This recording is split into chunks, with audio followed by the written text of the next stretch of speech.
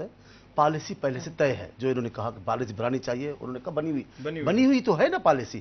اب جو بھی کر رہے ہیں اس کے مطابق کر رہے ہیں. اب اس پالیسی میں کس کو والنٹری نہیں لینا چاہیے، یہ ہمیں وطن پرستی سے اور قوم پرستی سے، انسان دوستی سے کام لے کر ہمیں کھڑا کرنا ہے. اب آپ کہتے ہیں کہ عدلیہ تنقید بھی کر رہی ہے اور پلاٹ بھی لے رہے تھے، میں تو ایسا نہیں کہہ سکتا. کیوں نہیں کہتے؟ میں نہیں کہہ سکتا. کلمہ حق کہنے کی ضرورت ہونی چاہیے. کلمہ حق نہیں ہے نا، یہ عدالت میں کہہ سکتے، کہہ بھی رہے ہیں. لیکن ایک بات ہمارے ساتھ یہ ہے، کوئی عجیب و غریب مقدر ہے، بات جو ہے نا وہ کنٹمپٹ ہمارا ایسا بلا لیتی نا کورٹ، ہمارا کوئی یہ مقدر ہے، یہ کوئی ہمارا مقدر ہے. ایسی بات ہے کہ ہمارے اتحاد بھی ہیں، تنقید بھی کر رہے ہیں، وزیر بھی بنے بیٹھے ہیں اور گالیاں بھی بک رہے ہیں. اب یہ تو کوئی ہمارے مقدر کی بات ہے، لیکن میں عدلیہ کے معاملے میں یہ نہیں کہہ رہا. یہ جملہ میرا اپنے دوستوں میں، میری سیدھی بات ہے، میں ان کو نہیں کہہ سکتا. لیکن بات یہی ہے، پالیسی بنی ہوئی ہے، جس کو خود فیصلہ کرنا چاہیے. مجھے اگر اجازت دیں اور مجھے آپ گارنٹی دیں کہ یہ توہین میں نہیں آئے گا، تو میں یہ کہتا ہوں 60 سال سے ہمارا احتساب ہو رہا ہے سیاستدانوں کا. 40 سال، سن لے ایک پل کے، 40 سال سے پاکستان پیپلز پارٹی کا سیاستدانوں کا. اب تو مجھے ایسے مجھے اجازت دیجیے کہوں، ہماری نیت لڑ گئی ہے بیوروکریسی کے ساتھ بھی. بالکل چانڈی صاحب کہہ رہے ہیں ان کی نیت لڑ گئی ہے، 60 سال سے سیاستدانوں کا احتساب ہو رہا ہے، پیپلز پارٹی کا احتساب ہو رہا ہے. باقی لوگوں کا احتساب کیوں نہیں ہوتا؟ اسی پوائنٹ کو ہم اٹھائیں گے. اور باقی جو بااثر افراد ہیں وہ کہاں گئے؟ اور پروگرام کے آغاز میں بھی کلاسٹر صاحب سے بات ہو رہی تھی کہ جو جرنیلوں کو مربع عطا کیے جاتے ہیں ان کا کوئی حساب کتاب ہوتا ہے یا نہیں ہوتا، اس پہ ہم بات کریں گے، لیکن ایک بریک کے بعد.